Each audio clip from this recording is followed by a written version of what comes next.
Hello everyone, I am Shivani Solanki and I welcome you all to the PW YouTube channel, जहां पे भारतीय न्याय संहिता की इस सीरीज में हम डील कर रहे हैं chapter number 20 and chapter number 10। इसमें चैप्टर नंबर 10 भी करने वाले हैं। स्पेसिफिकली आज के सेशन में जो हम डील करने वाले ऑफेंसेस है that is with respect to religion. धर्म के विरुद्ध होने वाले अपराध को जो है हम डील करने वाले हैं। एंड इस सेगमेंट को डील करते हुए हमें यह देखना है कि प्रॉपर्टी के अगेंस्ट ऑफेंसेस अलग हैं, ह्यूमन बॉडी के अगेंस्ट ऑफेंसेस अलग हैं, रेप्यूटेशन के अगेंस्ट ऑफेंसेस अलग हैं। अब वो कौन से ऑफेंसेस हैं जो सिर्फ और सिर्फ हमारे रिलीजन के अगेंस्ट आते हैं? तो कुछ 5-6 ऐसे ऑफेंसेस हैं जो पहले आपके 295 या मैं कहूं 4 से स्पेसिफिकली लेकर आपके 298 तक हुआ करते थे। एज इट इज वो सारे के सारे ऑफेंसेस अभी भी हमारे BNS में मौजूद हैं। एक हमारा चैप्टर और था that is with respect to the coins, उसको भी आज ही की क्लास में हम कवर करेंगे ताकि कोई भी सेगमेंट जो है हमारा छूट ना जाए। चलिए जी स्टार्ट करेंगे, लेकिन उससे पहले all those students who are looking for the PDF of this session or rather the complete BNS YT series, आप ये PDF जो है वो डाउनलोड कर सकते हैं PW ऐप पर जाकर, जहां पे आपको एक बैच एनरोल करना पड़ेगा। और वो बैच कौन सा है? वो ये बैच है that is BNS PW app पर आपको जुडिशरी सेगमेंट सिलेक्ट करना है। उसमें ये batch specifically free of cost है।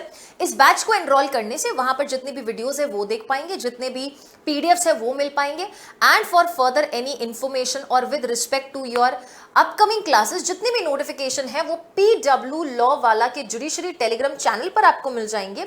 तो PW या रादर मैं कहूं जुडिशरी वाला के टेलीग्राम चैनल पे मिल जाएंगे। तो आप कृपया करके उस बैच को ज्वाइन कर लो। मुझसे किसी भी तरीके की और डिटेल्स जाननी है आपको with respect to batch, with respect to anything that we have studied over this platform, तो आप कनेक्ट हो सकते हैं टेलीग्राम के माध्यम से।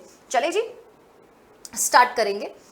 ये दे रखा है आपके चैप्टर नंबर 16 में। Chapter number 16 deals with your offences relating to religion.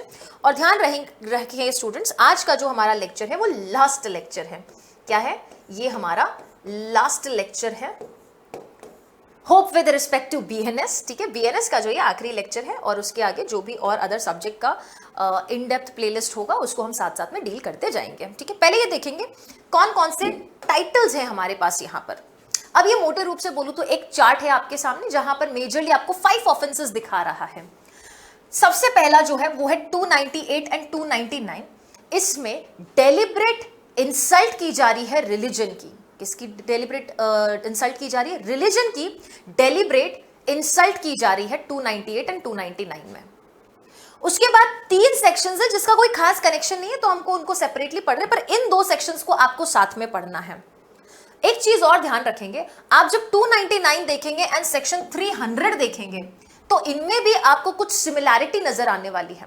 तो इन 2 सेक्शंस का भी हम डिफरेंस समझेंगे। पहले बड़े खूबसूरती से हम 299 में कल्पेबल होमिसाइड एंड 300 में मर्डर पढ़ा करते थे, लेकिन अब ऐसा नहीं है।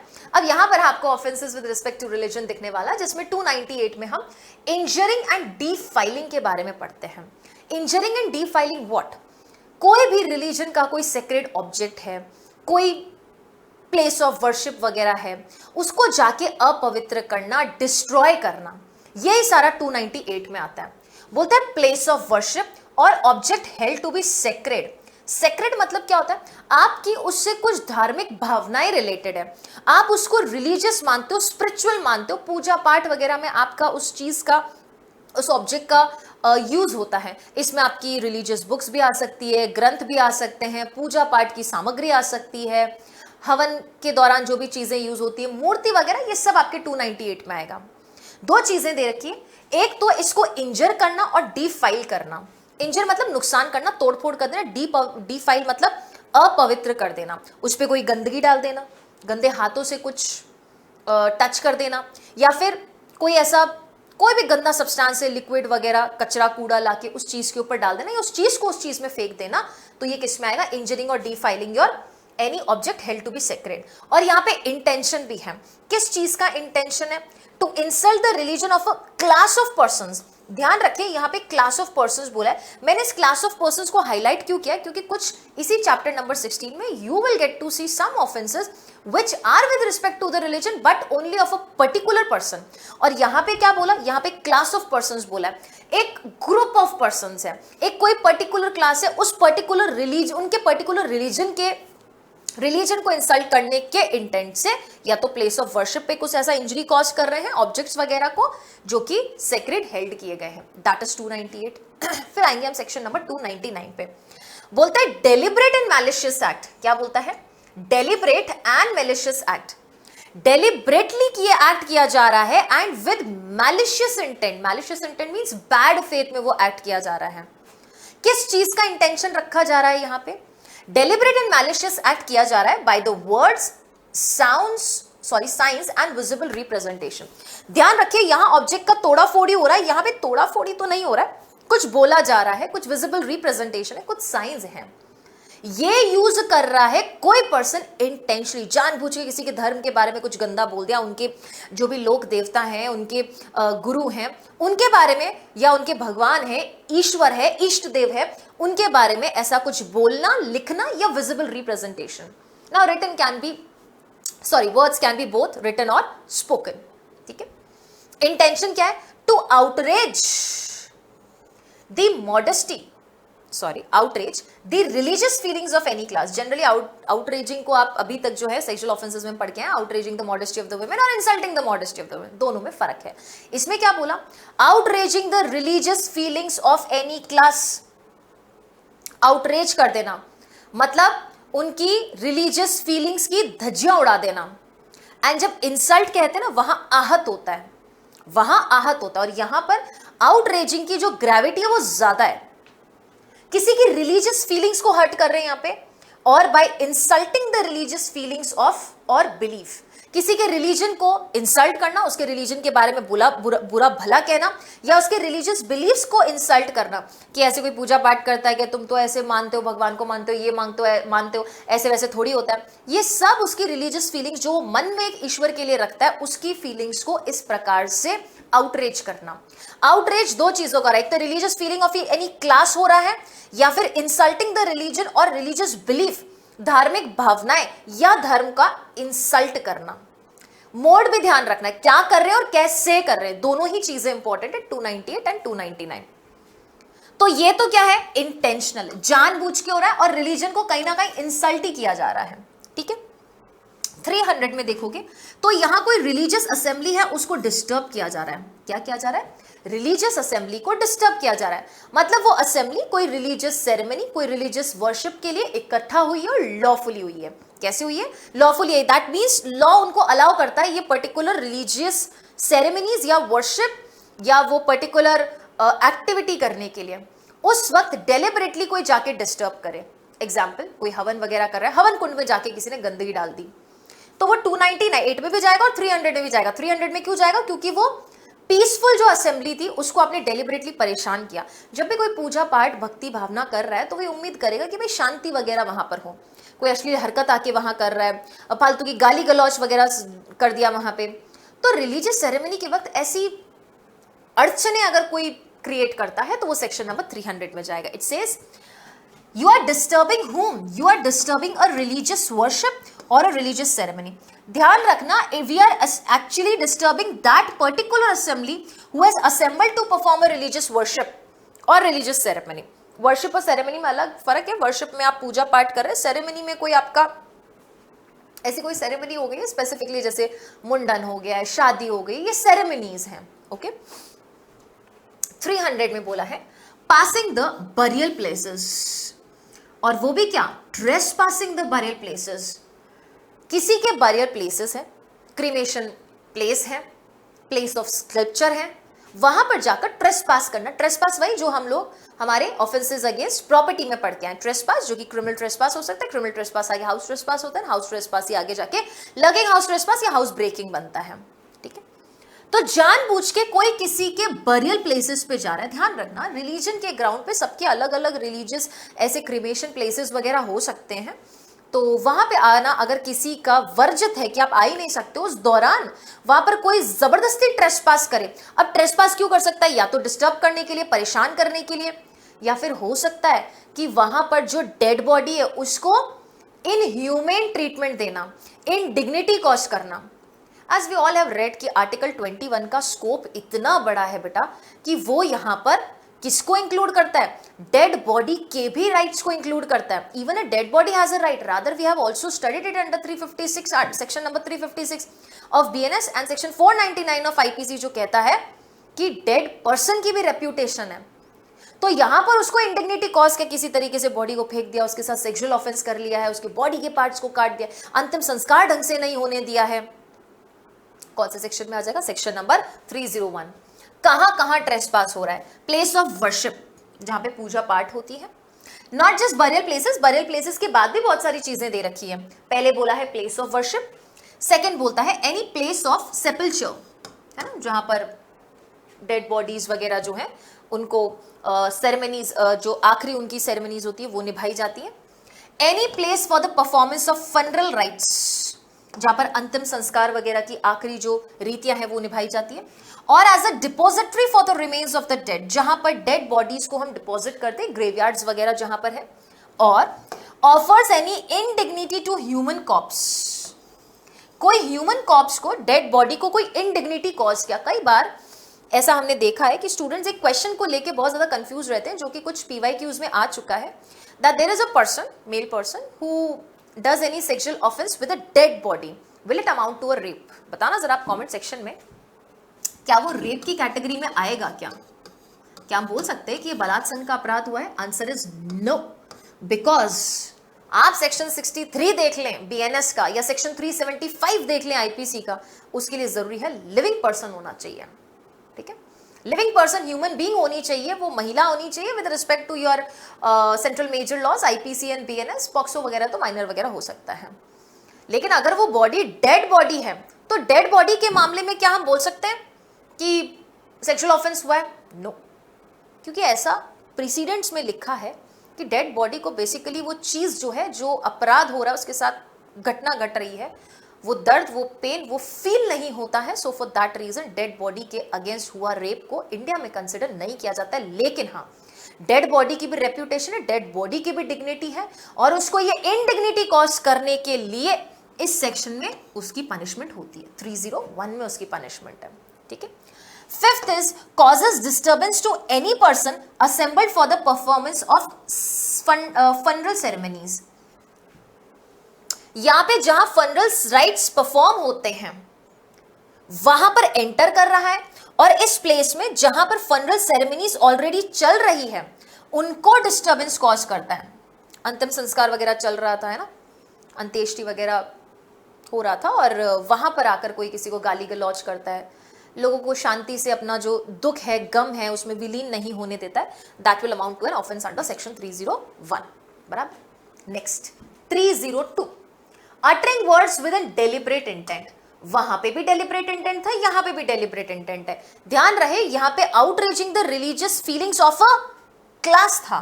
क्या था? Of a class. उनकी रिलीजियस फीलिंग्स को आउटरीच करा था. Outrage is more grievous as compared to this uttering word with an deliberate intention to wound the feelings. Wound में क्या होता है? आहत होता है. वुंड में सॉरी आहत होता है. आउटरीच में कहते हैं कि उनका जो वो पर्टिकुलर रिलीजियस फीलिंग्स वगैरह उनको भंग किया जा रहा है. तो बोल रहे to wound the religious feelings, ये चारों में से कोई एक्ट किया जा रहा है, क्योंकि धार्मिक भावनाओं को आहत पहुंचाने के लिए चारों में से कोई एक चीज की जा रही है.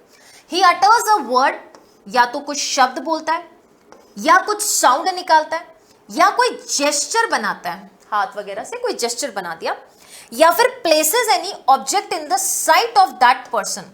ध्यान रहे, ये एक पर्टिकुलर पर्सन के रिगार्डिंग है, जबकि ये किसके रिगार्डिंग था? ये एक क्लास के रिगार्डिंग था. यहां पे वर्ड्स, साइंस, विजिबल रिप्रेजेंटेशन था, है तो यहां पर भी, बट यहां पर आप क्या कर रहे हो? वुंड कर रहे हो किसी की रिलीजियस फीलिंग्स को, और यहां पर आउटरेज कर रहे हो. और आउटरेज क्या कर रहे हैं? आउटरेज रिलीजियस फीलिंग एक क्लास की कर रहे हैं, यहां पे वुंड कर रहे हैं रिलीजियस फीलिंग्स किसी एक पर्सन की. कोई शब्द बोल के, कोई साउंड निकाल के, कोई जेस्चर बना के, या उसके सामने ऐसा कोई ऑब्जेक्ट रख दें जो हमें पता है कि उसके साइट में आएगा, मतलब वो उसको देखेगा ही देखेगा. तो ये किस में चला जाएगा? 302 में चला जाएगा.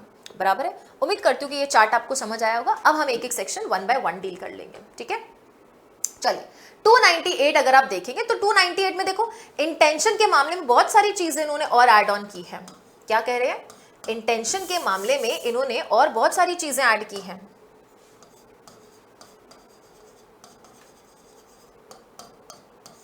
पहला क्या बोला, whoever destroys, destroy, तोड़ फोड़ दिया, डैमेज, डैमेज में नुकसान पहुंचाया जाता है ना, वो मतलब उस पर्टिकुलर आप कह सकते हो मॉनेटरी एस्पेक्ट में कुछ डैमेज हो रहा है। डिफाइल्स, अपवित्र, okay. Any place of worship और ऑब्जेक्ट, या तो वो प्लेस ऑफ वर्शिप है या ऐसा ऑब्जेक्ट है जिसको सेक्रेड माना जाता है ना, मूर्ति वगैरह, ये ग्रंथ वगैरह हो गए ये सब, by any class of persons. वो पर्टिकुलर ऑब्जेक्ट को सेक्रेड मानने वाले कौन है, क्लास ऑफ पर्संस है। तो ये जो हुएवर है ये कर क्या रहा है, विद एन इंटेंशन, इंटेंशन भी और नॉलेज भी, दैट इनसेल्फ शोज कि यहां पे मेंजरिया होना कतई आवश्यक है, इट इज वेरी इंपॉर्टेंट, ये होना चाहिए। With an intention of insulting the religion of any class of person, या इस नॉलेज के साथ that any class of person is likely to consider such destruction, damage or defilement as an insult to their religion। या तो इस intention के साथ कि किसी के रिलीजन को हम इंसल्ट करेंगे, या ये जानते हुए कि अगर हम ऐसा डिस्ट्रक्शन करें, डिफाइलमेंट करें या डैमेज करें तो वो क्लास ऑफ पर्संस इसको इंसल्ट मान लेगा। तो पनिशमेंट कितनी मिलने वाली है, यहां पर पनिशमेंट दी है इन्होंने 2 years और फाइन और बोध दे रखा है, ठीक है। नेक्स्ट, ये आप देख सकते हो, ध्यान रखें, Islamist destroyed 4 temples, attack shop and Holmes of the Hindu.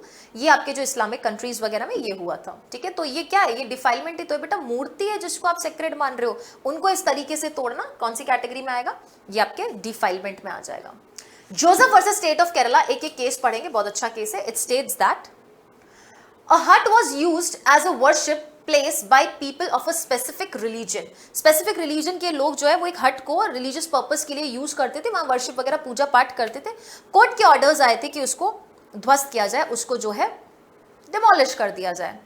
अब लोगों का ये कहना है उस हट में वर्शिप करने वाले लोगों का कि हमारी रिलीजियस फीलिंग्स आपने हर्ट किए, 295 का ऑफेंस किया है। 295 म्हणजे आज का 298 of BNS.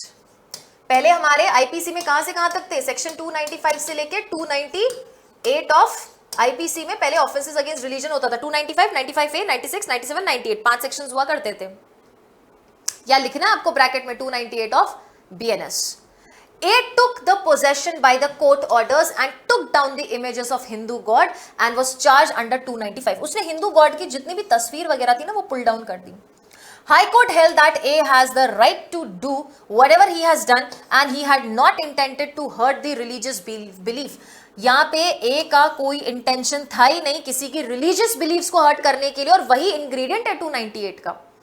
And Holi objects, ना तो उसको किसी रिलीजियस बिलीफ को हर्ट करने का इंटेंशन था, ना ही कोई होली ऑब्जेक्ट्स। होली ऑब्जेक्ट्स मतलब objects which are held to be sacred, and hence he was not held guilty. Religious book like Bible, Quran, Granth, Gita, ये सब क्या होती है, ये सेक्रेड मानी जाती है। And they are 299।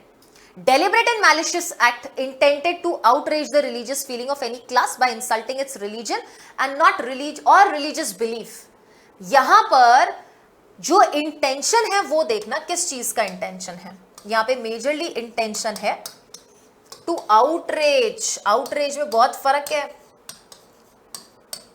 ये आउटरेज यहां पढ़ रहे हो और 302 में क्या पढ़ते हैं, 302 में हम पढ़ते हैं वुंड द फीलिंग्स।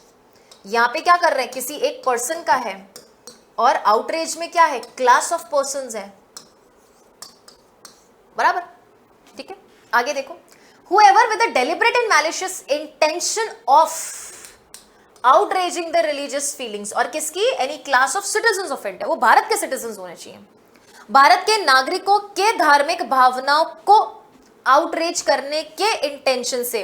और ये क्या है, ये मोड है, मैं कह सकती हूं this is a way by which that particular offence is being done. कौन कौन सा है, वर्ड्स है जो कि आइदर आपके स्पोकन हो सकते हैं, रिटन हो सकता है, साइंस है या विजिबल रिप्रेजेंटेशन है, और थ्रू इलेक्ट्रॉनिक मीन्स और अदरवाइज। इलेक्ट्रॉनिक मीन्स भी ऐड कर दिया गया है ना, words, science, visible representation, electronic means मतलब क्या हो गया, सोशल मीडिया वगैरह पर भी कुछ लोग बोलते हैं ना, तो सोशल मीडिया पर भी अगर किसी ने कोई क्लास ऑफ पर्संस की रिलीजियस फीलिंग को डेलिबरेटली या मैलिशियसली आउटरीच करने का प्रयास किया और इन चीजों से हो क्या रहा है, and what is this, this is an effect, this is an effect, this is the result intended, result intended. Insults और attempt to insult the religion और रिलीजियस बिलीफ्स, या तो वो इंसल्ट कर दे रिलीजन को, या उसका अटेम्प्ट कर दे, या रिलीजियस बिलीफ्स को इंसल्ट कर दे। तो पनिशमेंट कितनी है यहां पे, पनिशमेंट है 3 years और फाइन और बोथ, बराबर। Next section, okay, Ramji Lal Modi versus state of UP, बहुत अच्छा केस है, ठीक है।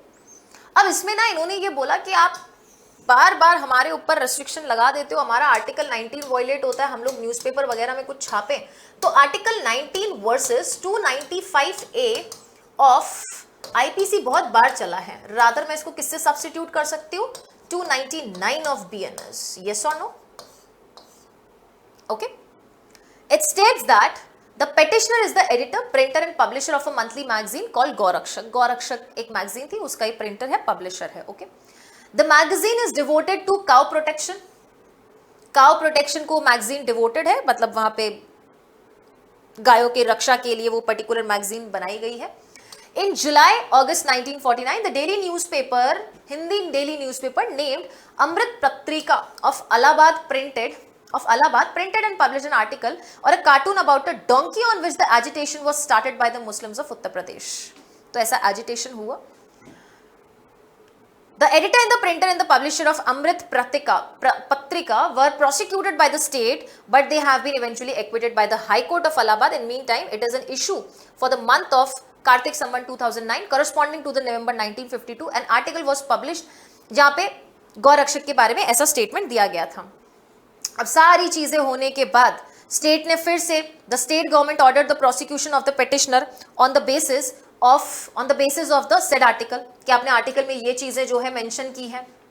So the district magistrate of Kanpur क्या बोला, ये पर्टिकुलर केस जो है दर्ज कौन से सेक्शन में किया था, 153 से लेकर 259 में। एडिट करेंगे इसको, ठीक है।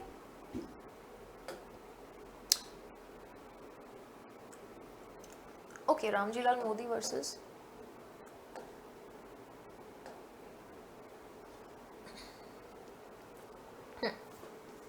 तो नेक्स्ट केस में Ramji Lal Modi versus state of Uttar Pradesh में क्या हुआ, section number 295A of IPC was challenged. कौन से ग्राउंड पे चैलेंज किया, आर्टिकल 19 के ग्राउंड्स पे, कि हमें आर्टिकल नंबर 19 के तहत बोलने का अधिकार दिया जाए। ये जो 295A है ये हमारा आर्टिकल 19 को वायलेट करता है। 295A ऑफ आईपीसी आज का क्या है, बीएनएस का कौन सा सेक्शन है, बीएनएस का सेक्शन 299। देखो आर्टिकल 19 भी बेटा एक रीजनेबल रेस्ट्रिक्शन लगाता है, क्या लगाता है, एक रीजनेबल रेस्ट्रिक्शन लगाता है। उस रीजनेबल रेस्ट्रिक्शन के एम्बिट में रहते हुए अगर हम कोई काम करें तो जाहिर सी बात है वो ऑफेंस में आएगा नहीं। तो constitutional validity of 295A was challenged on the ground that it violates the fundamental right of freedom to speech and expression guaranteed in Article 19(2) of the Constitution.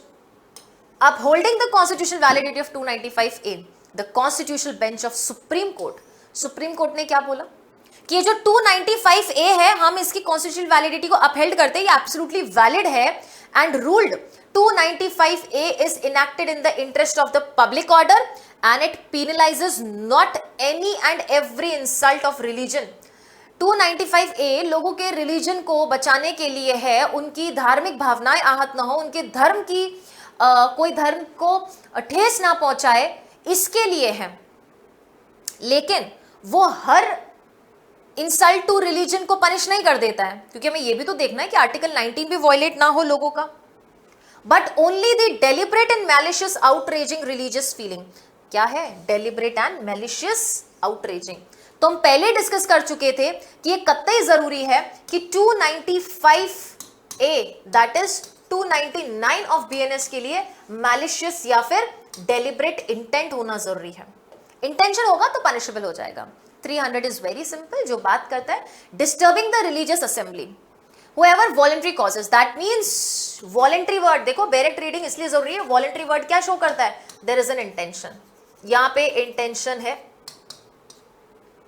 causes disturbance to any assembly lawfully engaged in performance of, जो कि lawfully assembled है किसमें, religious worship या religious ceremonies में, तो punishment कितना मिलने वाला है यहां पे बेटा, 1 year और फाइन और बोथ।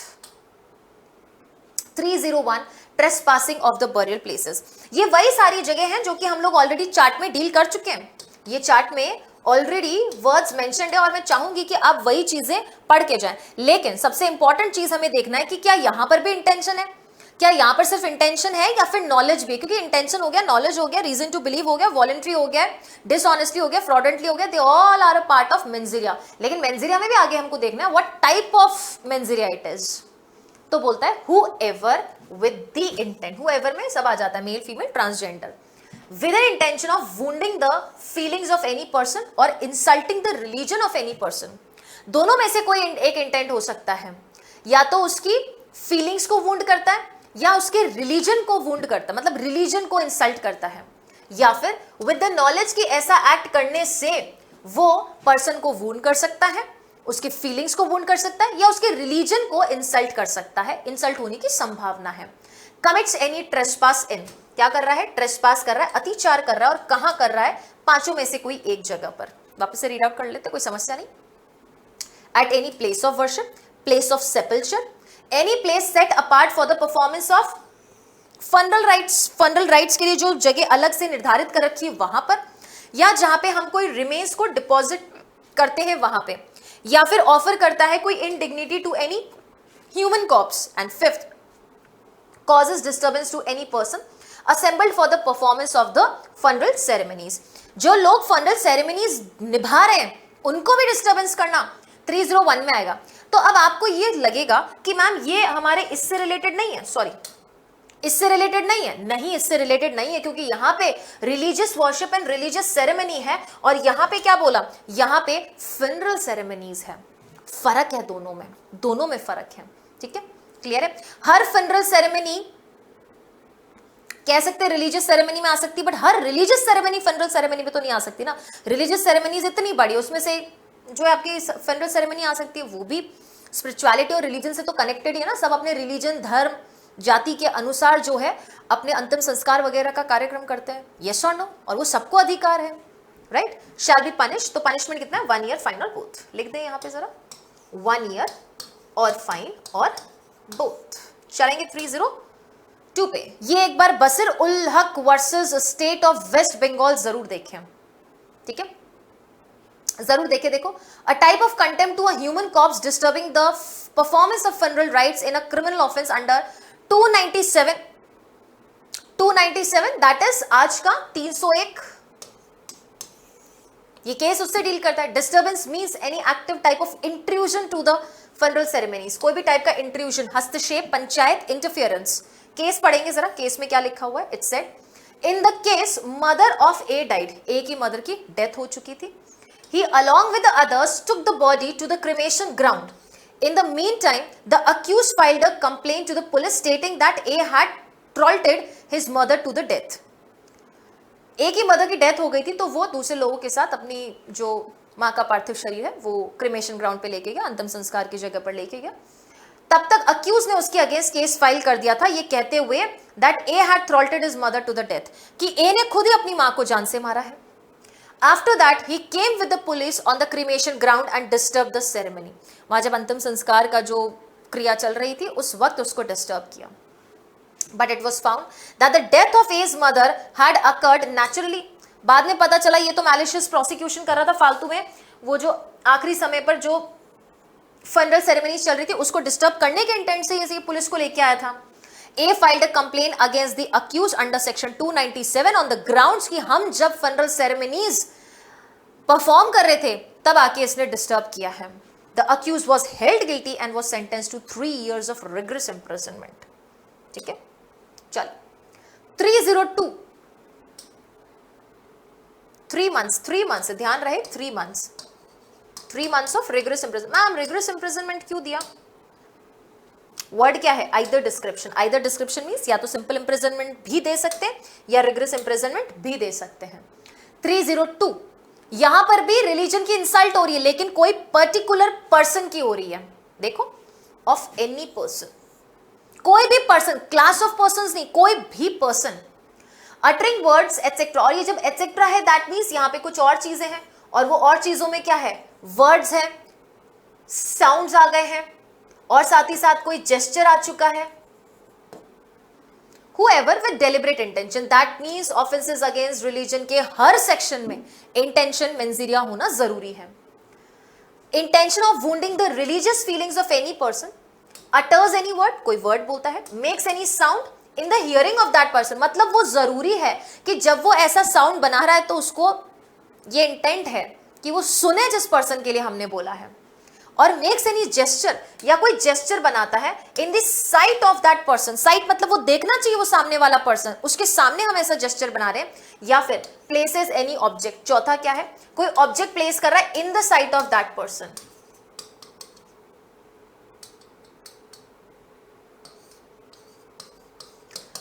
चाहे जेस्चर हुआ है या ऑब्जेक्ट हुआ है, ये साइट में है, एंड वर्ड है या साउंड है, ये इन द हियरिंग है। ठीक है, shall be punished with an imprisonment of either description, जो कितना रहेगा, 1 ईयर रहेगा, या फिर फाइन रहेगा, या बोथ हो सकता है। ठीक है, चल सकते हैं आगे। ये कुछ ऐसी मूवीज देखी आपने, है ना, इन मूवीज को बहुत बार ग्राउंड बनाया गया है कि ये हमारी रिलीजियस फीलिंग्स को आहत कर रही है। तो कौन कौन सी मूवी उसमें से आप पढ़ सकते हो, इसके आगे क्या डिसीजन वगैरह रहा था। एक पीके मूवी थी, फिर आपके हमारे 12, ये भी एक मूवी थी। देखो, बॉम्बे हाईकोर्ट में मामला क्या था, Bombay high court allowed the release of actor Annu Kapoor starred Hamare 12 movie after its maker agree to delete certain objectionable portion. Film got embroiled in a legal battle after the bunch of petitions were filed in the High Court claiming that it distorted Quran and was derogatory towards the Islamic faith and the Muslim community। कहने का मतलब यहाँ पे ये है कि यहाँ पर कुछ जो आपके कुरान में जो कुछ भी लिखा हुआ था उसके विपरीत जाके यहाँ पर डिपिक्शन किया गया था चीज़ों का, और ऐसा शो किया जा रहा था कि वो कुरान में लिखा हुआ, जबकि ऐसा है नहीं। ठीक है, तो high court had said it had seen the movie and found nothing objectionable, जो कि कुरान के अगेंस्ट हो या मुस्लिम कम्युनिटी के अगेंस्ट हो, and observe that the film in fact aimed at the upliftment of women, कि महिलाओं के अपलिफ्टमेंट के लिए है ये हमारी 12 जो मूवी है, उनके अपलिफ्टमेंट के लिए, और किसी भी प्रकार से उनके अगेंस्ट नहीं जाती है।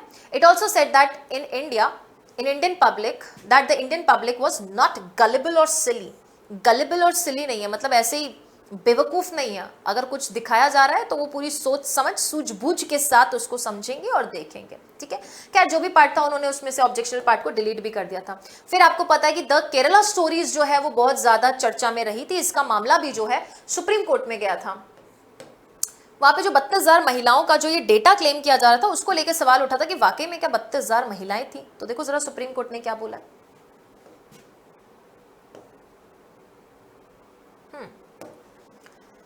Supreme court stated the ban imposed by the state of West Bengal. अच्छा, सारे स्टेट्स में अलग अलग है ना, कुछ स्टेट में रिलीज हो गई थी, कुछ स्टेट में बैन हो गया था। तो स्टेट ऑफ वेस्ट बंगाल में इस मूवी को बैन कर दिया गया था, the controversial film that is the Kerala story.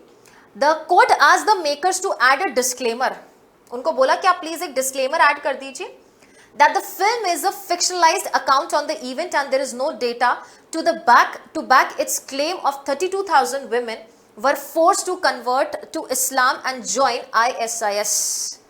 आप डिस्क्लेमर डाल दीजिए कि जो डेटा है ये डेटा कहीं से ऑथेंटिक डेटा नहीं है, हमने कहीं से जांच पड़ताल करके डेटा नहीं मिला है, और कोई भी ऐसा क्लेम या सबूत नहीं है जो ये साबित करता है कि 32,000 महिलाओं का कन्वर्जन हुआ था। और इसी ग्राउंड पे बेसिकली क्लेम जो अब मूवी है उसको इतना ऑब्जेक्ट किया गया था। Supreme court said West Bengal is a duty, that is the state of West Bengal is duty bound to maintain law and order. Law cannot be used to put a premium on public intolerance, otherwise all films will land in a same spot। भाई public intolerance नहीं होना चाहिए। आप कोशिश करो कि कुछ चीज़ें एंटरटेनमेंट के लिए, चीज़ों को समझने के लिए, अंडरस्टैंडिंग बनाने के, तो उस चीज़ों को वैसे ही लिया जाए।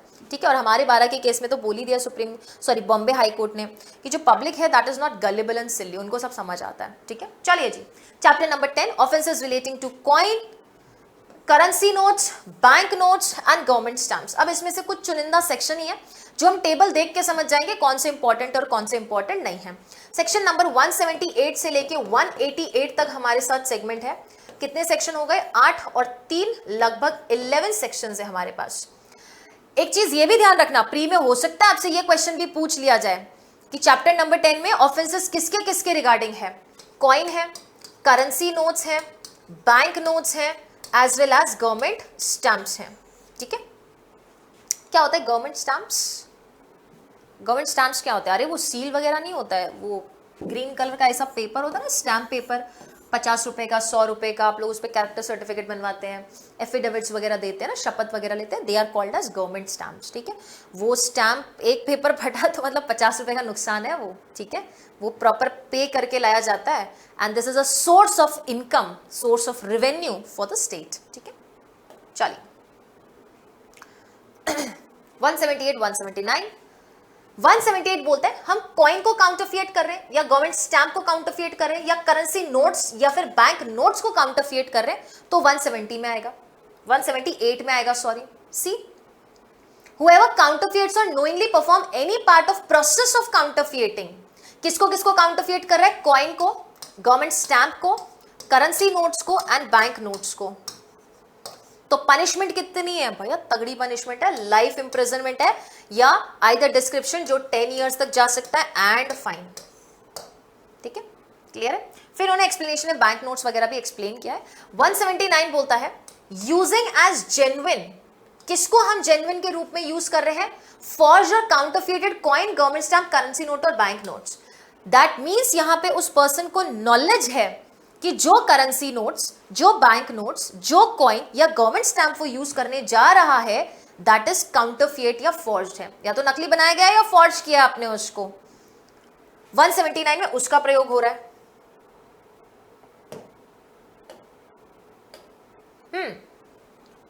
Whoever imports, exports, sells, delivers और buys और receives किसी अन्य पर्सन से और अदरवाइज ट्रैफिक्स और uses as genuine, genuine use कर रहे हो आप, मतलब लोगों के सामने ऐसा दिखा रहे हो कि वो ट्रू है, वो सही है, जबकि ऐसा है नहीं।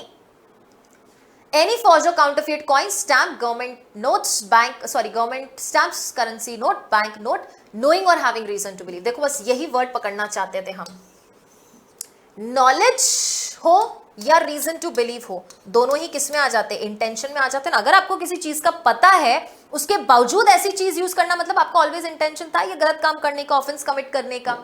तो पनिशमेंट कितनी है? यहां पर भी सेम है बेटा, लाइफ इंप्रिजनमेंट है, 10 इयर्स है एंड फाइन है। ठीक है, 180 पोजेशन ऑफ फॉर्ज्ड और counterfeit coins, government stamps, currency notes और बैंक नोट्स। फर्स्ट में वो काउंटरफिएट कर रहा है, सेकंड में उसको एज जेन्युइन यूज कर रहा है, थर्ड पॉइंट में दैट इज सेक्शन 180 में उसको पोजेस कर रहा है, मतलब अपने पास उस चीज का कब्जा भी रख रहा है, तो 180 में पनिशेबल है, बराबर। उसके बाद क्या बोला 181 में? मेकिंग और पोजेसिंग इंस्ट्रूमेंट्स और मटेरियल फॉर फॉर्जिंग और counterfeiting coin, government stamps, currency note और बैंक नोट्स। जिन पर्टिकुलर इंस्ट्रूमेंट से वो काउंटरफिएटिंग कॉइन और गवर्नमेंट नोट्स, करेंसी नोट्स या बैंक नोट्स बनते हैं, उन इंस्ट्रूमेंट्स को बनाना या उन इंस्ट्रूमेंट्स को पोजेस करना भी 181 में पनिशेबल है। क्योंकि कोई तो इंस्ट्रूमेंट लगेगा ना जिससे आप इस चीज को बनाएंगे, जिससे आप इस चीज को फॉर्ज कर पाएंगे। Yes or no? बराबर है? क्लियर? अच्छा, हम चाहे तो इसका चार्ट भी बन सकता है, लेकिन पहले 180 और 181 पढ़ेंगे। ठीक है, 180 और 181 पढ़ेंगे। आओ जरा 180 और 181 को पढ़ें।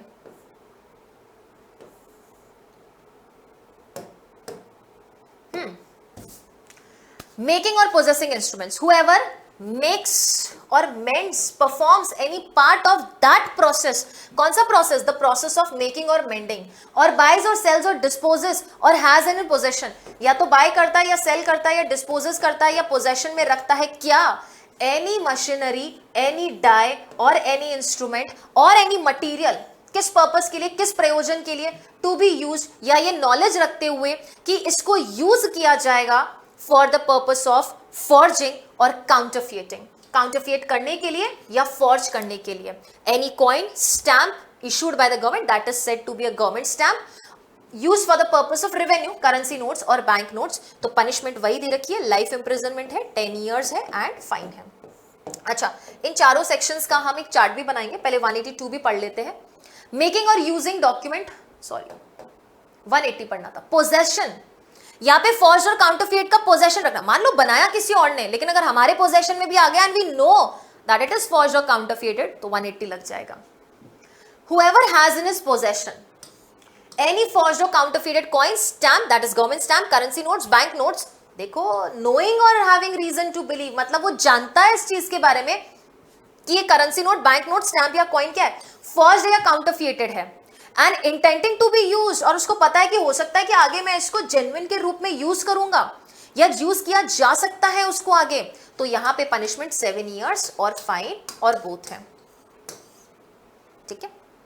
If the person establishes the possession of forged or counterfeit coin, stamp, currency note or bank not to be from a lawful source, अगर वो बोल दे कि ये जो counterfeited या forged bank notes, currency notes जिनकी आप बात कर रहे हो, ये एक ऑथेंटिक सोर्स से आया, मेरे पास लॉफुल सोर्स से आया है, तो ये क्या कॉन्स्टिट्यूट नहीं करेगा, ये एक ऑफेंस को कॉन्स्टिट्यूट नहीं करेगा, ये ऑफेंस की कैटेगरी में नहीं आने वाला है। बराबर है। चलो एक काम करते हैं, इसका ना चार्ट बना लेते हैं हम, इन 4 सेक्शंस का भी अच्छा सा एक चार्ट बन सकता है। ठीक है।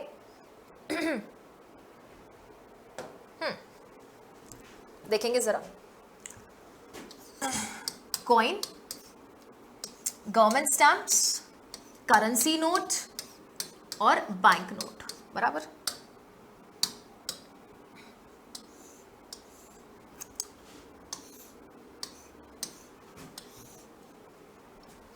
ठीक है।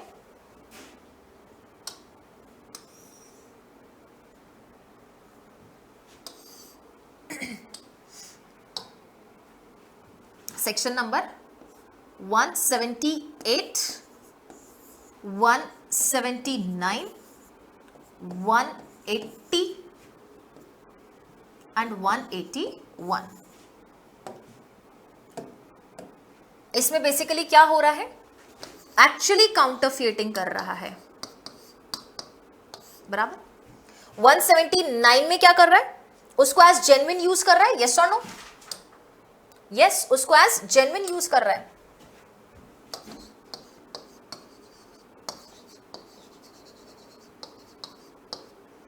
वन 180 में क्या कर रहा है, इन चीजों का पोजेशन।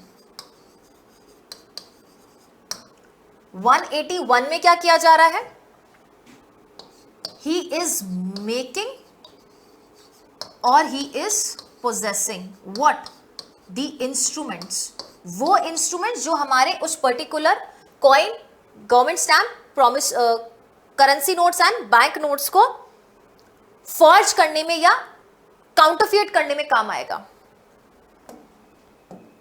और इसमें क्या है, किसको वो जेन्युइन यूज कर रहा है या पोजेस कर रहा है, counterfeited coins, bank notes, currency notes और गवर्नमेंट स्टैम्प्स। ठीक है। 4 सेक्शन हम लाइन से याद कर सकते हैं, कोई समस्या नहीं है, बोलो। चलिए आगे चलो।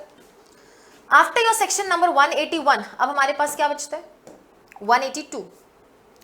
182 मेकिंग और using document resembling currency note और बैंक नोट्स। हम एक ऐसा डॉक्यूमेंट यूज कर रहे हैं जो रिजेंबल कर रहा है, किसको रिजेंबल कर रहा है, किसको रिजेंबल कर रहा है, बैंक नोट्स या करेंसी नोट को रिजेंबल कर रहा है। 183 effacing the writing from the substance bearing the government stamps. ये बहुत भयानक है। 183 मार्क करो इसको। 183 में हम कोई गवर्नमेंट स्टैम्प के ऊपर से कोई जो राइटिंग ऑलरेडी ना उसको इफेस कर रहे हैं, दैट इज उसको रिमूव कर रहे हैं हम, खुरेद के, कोई ब्लेड से, कोई नाइफ से उसको रिमूव किया जा रहा है। 184 using the government stamps known to have been used before. ये जानते हुए कि ये गवर्नमेंट स्टैम्प ऑलरेडी यूज हो चुका है, इसको वापस यूज किया जा रहा है। 184 एंड 183 हम जरूर पढ़ेंगे एक बार। 185 erasure of mark denoting the stamp.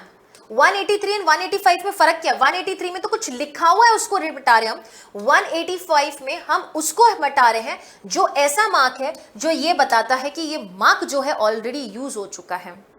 मान लीजिए सिग्नेचर वगैरह है पार्टीज का, है ना, नोटराइज वगैरह हो चुका है, उसके बाद स्टैम्प वगैरह लग चुका है, जो ये बताता है कि वो गवर्नमेंट स्टैम्प ऑलरेडी यूज हो चुका है। उस मार्क को हम मिटा रहे हैं, उस निशान को हम मिटा रहे हैं। और 183 में कुछ लिखा हुआ है तो उसको हम मिटा रहे हैं। 186 prohibition of fictitious stamp, fictitious stamp जो नकली स्टैम्प वगैरह उसका प्रोहिबिशन हो रहा है, उसको आप यूज नहीं कर सकते हैं। 187 एंड 188 ये दो वो ऑफेंसेस हैं जो कि मिंट के रिगार्डिंग है। मिंट को क्या बोला जाता है हिंदी में? टकसाल, ठीक है, टकसाल, जहां पे एक्चुअली कॉइन्स वगैरह जो है मिंट होते हैं। Okay. 187 person employed in mint causing coin to be of different weight composition from the fixed by law. क्या कर रहा है वो? डिफरेंट वेट्स का कोई कॉइन बना दे रहा है। बेसिकली एक पर्टिकुलर वेट है जिसका आप कॉइन वगैरह बना सकते हो, उसमें 2 ग्राम 5 ग्राम ऊपर नीचे कम वगैरह कर देना, वो गलत बात है ना। तो यहां पर 187 लग जाएगा। या कॉम्पोजिशन फ्रॉम लॉ जो फिक्स कर चुका है, डिफरेंट कॉम्पोजिशन होता है। देखो कोई भी कॉइन बनता है ना तो उसमें डिफरेंट मेटल्स लगते हैं। कोई पर्टिकुलर मेटल हो सकता है कि 40% अमाउंट में, कोई पर्टिकुलर 10% में, कोई रिमेनिंग 50% में, कोई 10, 20, 15% में हो सकता है। तो वो कॉम्पोजिशन बदलना उस मटीरियल का या उस केमिकल का जिससे भी वो पर्टिकुलर कॉइन्स वगैरह जो है बनते हैं। तो मेजरमेंट उसका डिफरेंट कर दिया, साइज, वेट, हाइट या आपका जो एक्चुअल वेट है वो वजन जो है, और यहाँ पे डिफरेंट कॉम्पोजिशन, उसमें जो भी पदार्थ वगैरह जो भी मटेरियल है उसका कॉम्पोजिशन चेंज कर दिया। 188 unlawfully taking coining instruments from mint. Mint से जा रहा था अपने घर पे, जाते जाते उसने एक दो जो मिंट के जो इंस्ट्रूमेंट है अपने जेब में डाल दिया। और जेब में डाले क्यों? इस इंटेंशन के साथ कि आगे जाके इसको यूज कर लेंगे, हम भी कॉइन बना लेंगे। तो मिंट में जो एम्प्लॉयड पर्सन था, remember this thing, unlawfully taking away. एक तो 187 को ही पढ़ लेंगे और 188 को ही पढ़ लेंगे। पहले हम 183 की तरफ जाएंगे, 183 and 184।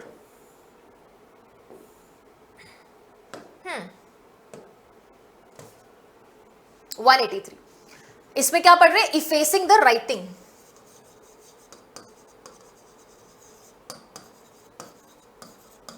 Effacing writing, it should be read with your 185, क्योंकि इसमें we are doing what? We are doing the erasure of mark, mark को इरेज कर रहे हैं। ओके।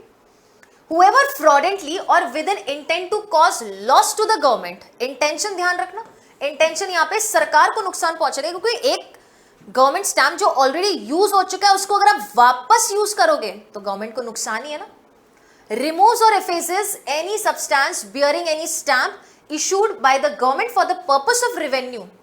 या तो उस पर्टिकुलर स्टैम्प को आप रिमूव कर रहे हो, या पर्टिकुलर राइटिंग को रिमूव कर रहे हो, या कोई डॉक्यूमेंट को ही आपने रिमूव कर दिया है which has been used or removes from the writing or document a stamp which has been used, जो ऑलरेडी यूज हो चुका है उससे, in order that such stamp may be used for a different writing or document, ताकि वो particular writing या वो particular document किसी और पर्पस के लिए वापस से यूज किया जा सके। Then in that case punishment कितनी है? 3 years और फाइन और बोथ। बराबर। चलिए 184 that is using government stamps known to already have been used before. ये करते बेटा लोग, पकड़े गए कई बार। Whoever fraudulently or with intent to cause the loss to the government, जब जब गवर्नमेंट स्टैम्प्स की बात आएगी तब तब इंटेंशन एक ही चीज का जनरली रहता है, and that is loss to the government. सरकार को भारी नुकसान हो जाए, ये इंटेंशन है।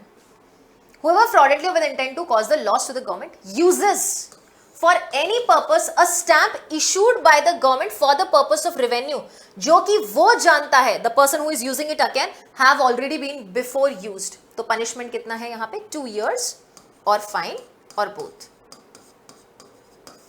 Okay. 185 erasure of mark denoting that stamp has been used. हम यहाँ पर मार्क को हटा रहे, किसको हटा रहे बेटा? मार्क को हटा रहे हैं। ये हमें 183 के साथ पढ़ना था। Okay. Whoever fraudulently or with intent to cause loss to the government, government को लॉस कॉज करने के इंटेंशन से either he erases it or he removes from the stamp। Stamp पर से क्या हटा रहा है? स्टैम्प पर से he is from the stamp issued by the government for the purpose of revenue, एक मार्क हटा रहा है which has been put or impressed upon the stamp for the purpose of denoting the same has been used। वो mark हमने put up क्यों किया है या उस मार्क को इम्प्रेस क्यों किया है? ताकि ये पता चल सके कि वो पर्टिकुलर स्टैम्प ऑलरेडी यूज हो चुका है और knowingly has in his possession, or sells or disposes any such stamp from which the mark has been erased or removed. अच्छा ये भी देखो, यहाँ पे possession भी है. If you are possessing any such government stamp जिसके ऊपर से वो mark remove किया हुआ है and you have the knowledge कि उसका mark remove किया हुआ है या erase किया हुआ है, shall be punished. कितना punishment दे रखा है? 3 years और fine और both है. ठीक है. पनिशमेंट खास यहाँ पे याद रखने की आवश्यकता नहीं है, जैसे कि मैंने आपको बताया है कि आप क्या याद रख सकते हैं, आप सिर्फ और सिर्फ टाइटल ऑफ पनिशमेंट याद रखेंगे, that would be more than enough. ठीक है, चलेंगे सेक्शन नंबर 187 की तरफ. 187 बोलता है person employed in mint causing coin to be of different weights. Different या तो वो वेट कर रहा है कॉइन का या फिर उसका composition. Of what? Of coin.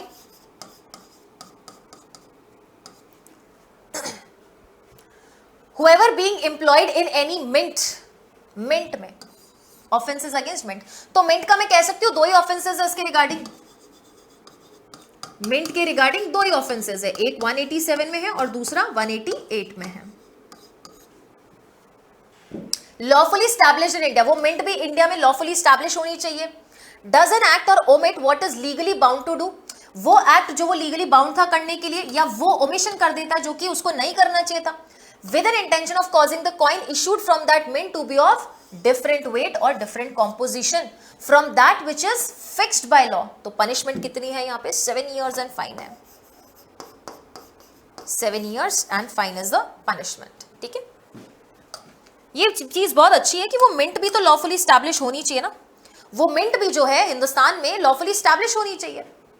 Next section 188 unlawfully taking coining instruments from the mint. लेके कैसे जा रहा है? अनलॉफुली लेके जा रहा है, मतलब अगर लॉफुल अथॉरिटी है और फिर वो लेके जाता है तो फिर वहां पर कोई भी ऑफेंस नहीं बनेगा. Whoever without lawful authority takes out of mint lawfully established in India, यहां पर भी mint lawfully established in India होनी चाहिए. Any coining tool और इंस्ट्रूमेंट शैल बी पनिश्ड. कितना है? 7 years एंड फाइन है. 7 years एंड फाइन है. तो मिंट के रिगार्डिंग मैं वापस से एक टेबल बना देती हूं, देखो अच्छे से. This is your mint.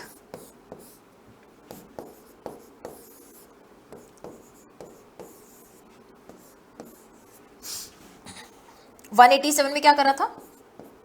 Different weights and compositions. और यहां पे क्या कर रहा था? उसके इंस्ट्रूमेंट्स को वो लेके जाता है. ये बहुत जरूरी है कि मिंट लॉफुली स्टैब्लिश होना चाहिए. इलस्ट्रेशन में अगर आ गया कि वो लॉफुली स्टैब्लिश्ड नहीं हुई है इंडिया में तो फिर वहां ऑफेंस नहीं बनेगा. ठीक है, टकसाल जो है विधि के विरुद्ध नहीं होनी चाहिए, विधि युक्त होनी चाहिए. ओके, चलिए 188 इसको लिखो 188. ओके, चलिए जी. तो यहाँ पे हम जो सेशन है वो वाइंड अप करते हैं. नॉट जस्ट सेशन बट ये जो हमारी सीरीज है वो भी वाइंड अप होती है. और जो भी स्टूडेंट्स इस सीरीज को देखने में मज़ा आया है तो यही उम्मीद करूँगी कि जिस तरीके से पढ़ाया गया अगर आपको अच्छा लगा है तो आप इस अप्रोच को ज़रूर अपनाएं और इस अप्रोच को और ज़्यादा वाइड करें. अपने एक्सपीरियंसेस से क्वेश्चन पेपर्स को पढ़ें, खूब सारी क्लासेस देखें और खूब सारी क्लासेस से भी ज़्यादा अपने नोट ज़रूर बनाएं. क्योंकि जो वीडियो का रिटेंशन होता है, किसका? वीडियो का जो रिटेंशन होता है वो काफ़ी कम होता है. उससे भी ज़्यादा जो किसी का रिटेंशन रहता है वो है practice papers and evaluation. Test देना, उससे सबसे ज़्यादा आपका जो रिटेंशन रेट रहता है. तो भारतीय न्याय संहिता की इस सीरीज़ जो 20 क्लासेस की सीरीज़ है आपको मज़ा आया होगा. और जो चार्ट्स हैं वो आप कलेक्ट कर सकते हो, सारे के सारे पीडीएफ कलेक्ट कर सकते हो. और पीडीएफ करेंगे कैसे आप कलेक्ट? PW के ऐप पर जाएंगे आप. PW के ऐप से इन सारी पीडीएफ्स को आप डाउनलोड कर सकते हैं. There you can see the video also, there you can see the PDFs also. इनको डाउनलोड कर लेंगे आप और डाउनलोड करने के बाद ये प्रिंटेबल फॉर्म में आपको अवेलेबल भी हो जाएगी. किसी भी प्रकार का कोई मोस्ट रीजनेबल डाउट है तो आप टेलीग्राम से कनेक्ट हो सकते हैं मुझसे भी. और PW का जो खुद का टेलीग्राम चैनल है उसको आप ज़रूर सब्सक्राइब कर लें, जुड़ लें क्यों? क्योंकि नोटिफिकेशन के पॉइंट ऑफ व्यू से सॉरी, नॉट जस्ट दैट, बल्कि बहुत अच्छे जो आपकी टीम है वो एमसीक्यू भी पुटअप करती है। तो जरा टेलीग्राम चैनल पर आप एमसीक्यू को जरूर अटेम्प्ट करें, और आपको बैच के रिगार्डिंग कोई भी डाउट है, कोई भी जो चीजें हमने पढ़ी है उस चीज के लिए आप टेलीग्राम पे आ सकते हैं, मेरा नाम सर्च कर सकते हैं और वहां से आप डायरेक्ट मैसेज कर सकते हैं। And with respect to exploring any other batch, चाहे वो फाउंडेशन बैच है, जुडिशरी का कोई बैच है, तो उसके लिए आप PW पर जाके जुडिशरी सेगमेंट को एक बार क्या कर सकते हैं, एक्सप्लोर कर सकते हैं। अच्छा, उसके बाद भी आपको कोई डाउट रह जाए तो टेंशन आपको, आप वहां पर जाकर सपोर्ट टीम से कनेक्ट हो सकते हैं, एक कॉल की रिक्वेस्ट रेज कर सकते हैं। कॉल की रिक्वेस्ट रेज करेंगे तो जो हमारी टीम है वो आपसे कनेक्ट कर लेगी, जो भी आपको बैच की इंक्वायरी है वो टीम आपको पूरी दे देगी, जो ऑनगोइंग बैच है या जो अपकमिंग फ्यूचर में कोई बैचेस है उनकी जानकारी आपको मिल जाएगी। मिलेंगे वापस हम कोई एक और नई सीरीज में, जहां पर जर्नी शुरू करेंगे और उस जर्नी को विराम देंगे, पूरे के पूरे सब्जेक्ट को एग्जॉस्टिव वे में डील करके। जिस तरीके से हमने कुछ सेक्शंस को इंपॉर्टेंस दिया है, जिस सेक्शंस को हमने प्री और मेंस के पॉइंट ऑफ व्यू से प्रायोरिटी देते हुए पढ़ा है, चाहूंगी कि आप भी उन सारे सब्जेक्ट्स को या उन सारे सेक्शंस को उसी ऑर्डर में पढ़े। बाकी देखो, स्टेट जुडिशरीज जो है वो अनप्रेडिक्टेबल है, कभी भी कहीं से भी केसेस डाल सकती है। सबसे ज्यादा इंपॉर्टेंट, एक भी सेक्शन का बीएनएस में आप इलस्ट्रेशन छोड़ के ना जाएं। इलस्ट्रेशन से आजकल प्री में भी क्वेश्चंस आते हैं और मेंस में भी क्वेश्चन आते हैं। तो अपनी प्रिपरेशन जारी रखिए, खूब अच्छे से पढ़ाई कीजिए और अपने एम्स को अकम्प्लिश कीजिए। And that was all from my side in today's session. I hope you all have enjoyed the session and the series as well. We will meet in another new session. Till then, thank you so much.